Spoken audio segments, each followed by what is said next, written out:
نحمده ونصلي على رسوله الكريم اما بعد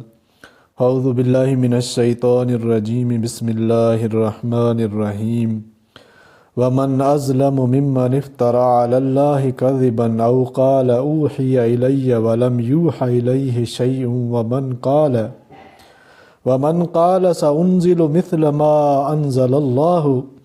ولو ترى إذ الظالمون في غمرات الموت والملائكة باسطوا أيديهم أخرجوا أنفسكم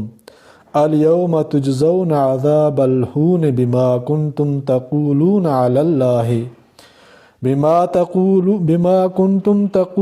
على الله غير الحق وكنتم عن آياته تستكبرون۔ اور اس سے زیادہ ظالم کون جو باندھے اللہ پر بہتان یا کہے مجھ پر وحی اتری اور اس پر وحی نہیں اتری کچھ بھی، اور جو کہے کہ میں بھی اتارتا ہوں مثل اس کے جو اللہ نے اتارا۔ اور اگر تو دیکھے جس وقت کے ظالم ہوں موت کی سختیوں میں، اور فرشتے اپنے ہاتھ بڑھا رہے ہیں کہ نکالو اپنی جانیں، آج تم کو بدلے میں ملے گا ذلت کا عذاب،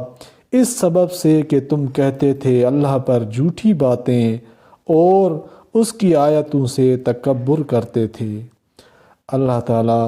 قرآن پاک کو سمجھنے اور عمل کرنے کی توفیق عطا فرمائے، آمین یا رب العالمین۔